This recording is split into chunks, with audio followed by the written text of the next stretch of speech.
Hello there. It's January 17th, 2025. This vlog is from October, September of 2024. I actually had a lot of this edited back then. I just hadn't come around to finishing the final bits of it until now. So yeah, I hope you enjoy this. And I'll be back at the end to with some finishing thoughts. So yeah, enjoy. So this is the second time that I've been to Magwest. It's in the Bay Area and it's pretty small, nothing crazy, but I like it. It's super chill and everyone there is always super nice. The staff are super nice and usually I just draw or chat with my neighbor throughout the weekend. It was slow, so I discovered that I could escape under the table when I didn't want to be perceived, and then found out that I could just lie on top of my suitcases, which was pretty nice. Here, I attempted to actually record some of my thoughts and experiences with Magwest, but I was a fool and didn't turn on the mic for recording. And because I was whispering into the mic, I don't think my camera mic picked up anything because I didn't want my neighbor to think that I was a weirdo hiding under the table talking to myself, even though that was exactly what I was doing. But I was basically talking about what I was saying before, how I've done this con before, it's super chill. I'm never worried about not making back at least expenses during this con because my expenses are always pretty low in the Bay Area because I usually drive up with my partner and then stay at his family home since he's originally up here. On Sunday, we had a flight to Korea at like 11 p.m. or so right as this con ended, I packed up everything as fast as possible, went back to his house, repacked the suitcases with our personal stuff, ate dinner, and then went straight to the airport.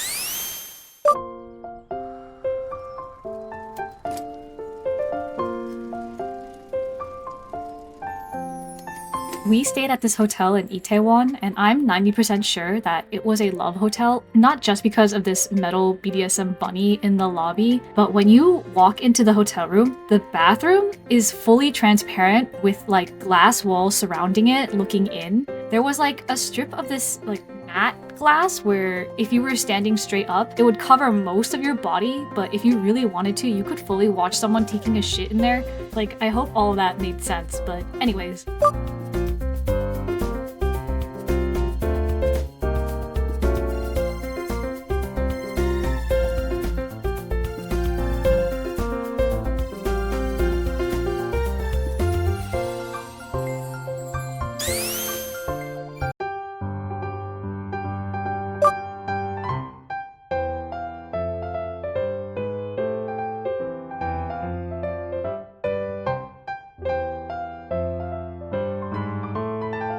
And then we did an escape room with my brother and his friend, and if you are physically able, you should definitely look into doing an escape room in Korea because they are truly built different. You will be crawling, climbing, and sometimes even treading through water to do these rooms. Just, yeah. The next day, we woke up super early because we were going to Lotte World. We bought our tickets on a third-party website, and it bundled with this like uniform experience where you can rent a school uniform and wear it around the theme park. And this photo here is all of us holding our tickets right after we entered, but the one that I'm holding literally disappeared the second after I took this photo. Like, I could not find it, and I had to go back out and get a new ticket. It was so bad. Wow. All right, how do we get out of here?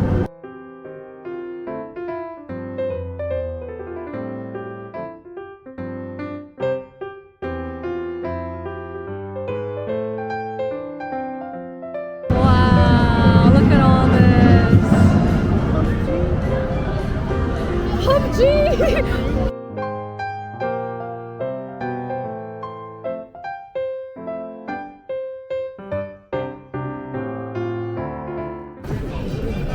끝나는 집 가실? 지랄만 우와 날렸어 여기. Wow. Isn't there another castle? The next day, we went to the COEX Mall, and while we were walking around, we saw that the aquarium in the mall was doing this collaboration with Animal Crossing, and we were like, wait, we have to check this out right now. And oh my god.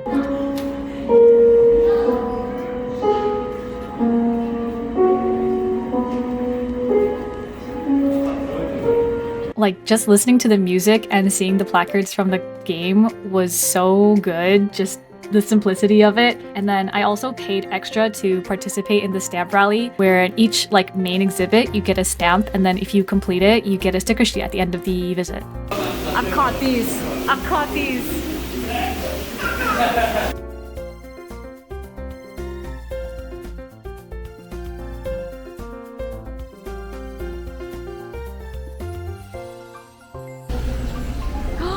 What is all this?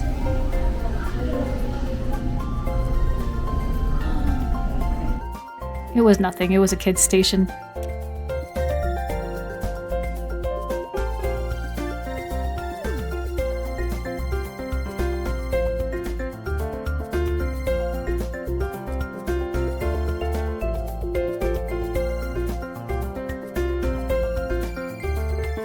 It's so stupid and so simple, but seeing the little plushes of the Animal Crossing characters just like decorated throughout the exhibits it just made me so happy.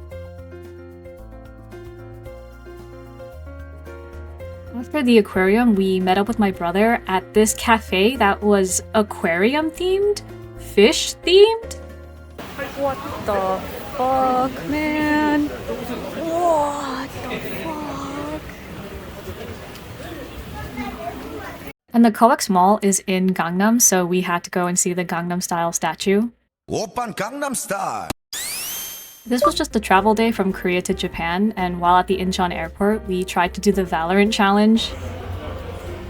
No! We ended up getting to our hotel pretty late, so we just got food and then went right to sleep.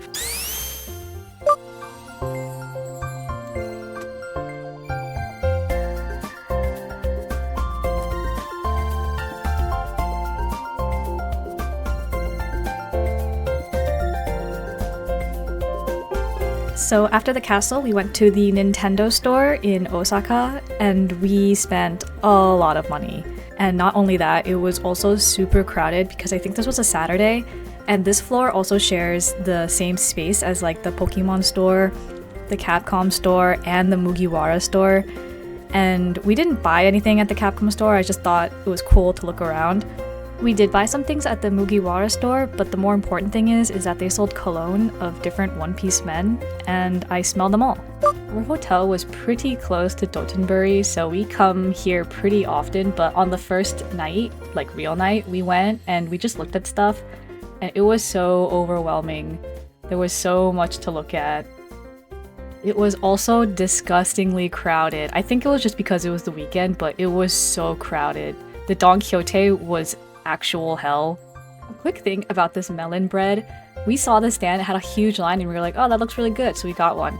And it was like sugar bread and ice cream, and it was really good because I like sweet things. But then our friend that we were with was like, yeah, melon bread is just like this. And for the entirety of my life, I thought that melon bread tasted like melon, not just normal bread with sugar. It just looks like melon because of the texture, but is that real? Is that true? This entire time melon bread is just sugar bread? The next day we were going to the Osaka Aquarium, and we had a timed entry, so we had like quite a few hours before we were allowed to go in. So there was like a little mall area right in front of the aquarium, and we were just kind of dicking around and going to the gacha machines and playing with the arcade machines and clearly winning.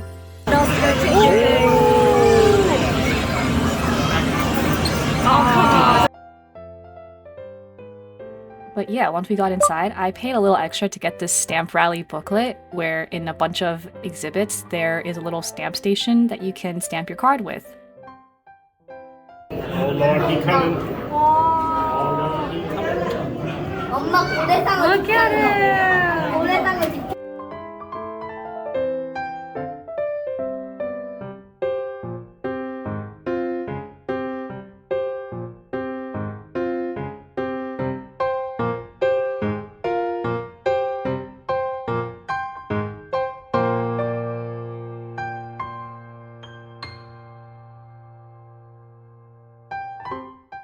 We did end up finishing the stamp rally, and I got this little sticker that looks like he's flipping you off. I don't know if that's intentional or not. But then we just went back to Dotonbori, and then we went to this giant round one and just played with the arcade machines and the gacha machines and just dicked around for the rest of the night. The next day, we woke up super early to go to Universal Japan. And this is something we were super excited about. This was like 95% of the reason why we wanted to go to Osaka specifically. We love theme parks and I love theme park hats, so I bought a lot of hats. It's so much bigger! Wow!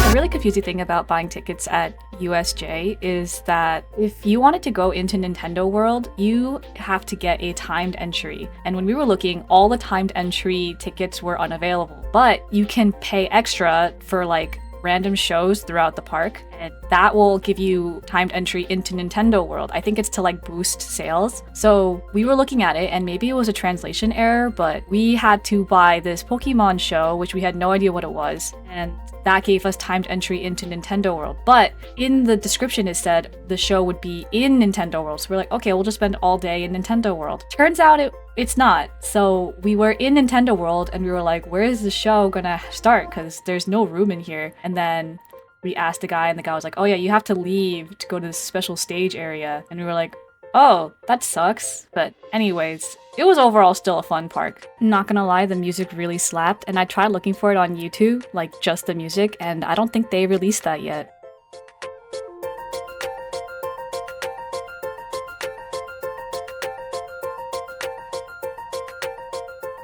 This is the ugliest hat I've ever seen in my entire life. Who would ever buy such an ugly hat? And then for dinner, we went back to Dotonbori and we went to the giant Kura there, and they were doing the One Piece collab. The next day, we woke up super early to travel to Kyoto to go to the Arashiyama Monkey Park because my partner loves monkey. And it's quite a hike to get up there. It's a short distance, but it's a continual incline going up, so it was really tiring. But once you're up there, it's so nice. The monkeys are just straight up free roaming, like they can just come up to you. They don't usually, but they could if they wanted to. They're just everywhere. You can see them everywhere. They're on the buildings. It's crazy. And it was honestly so beautiful. We did so much grass touching for real.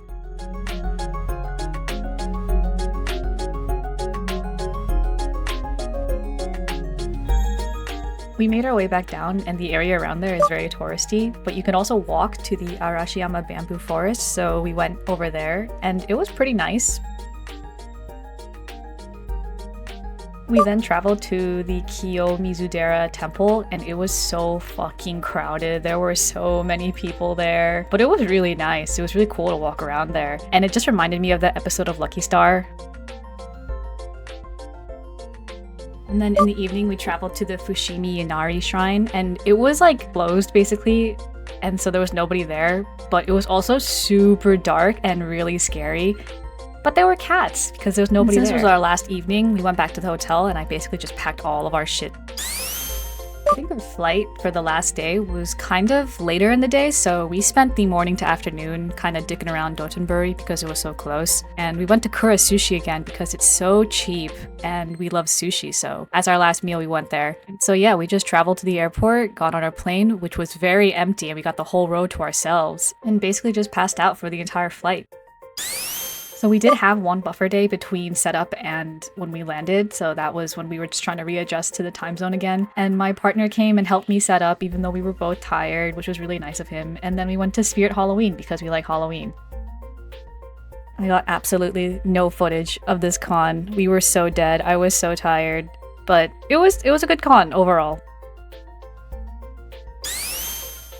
There was a buffer day between the con and us traveling down back to Los Angeles, but thank God we were finally home, back to our children. I miss them so much. And I'm back. That was last year. I really procrastinated finishing this up, and I think the reason why is because I'm just lazy and I was busy, so a combination of both of those makes me unproductive for at least videos.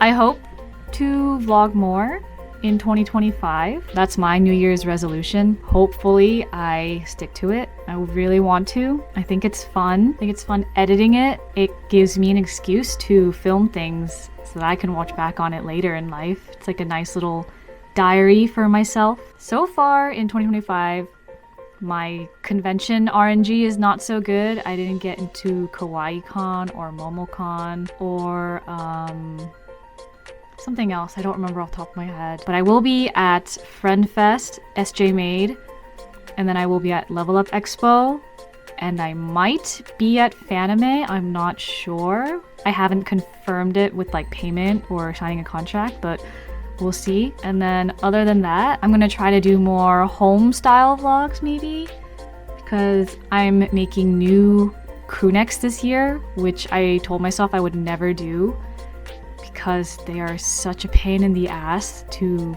carry around and to make, but I'm doing it. So I think that'll be fun to record the process of starting off the year with a vlog from last year. That's fun. But yeah, that's it. Goodbye.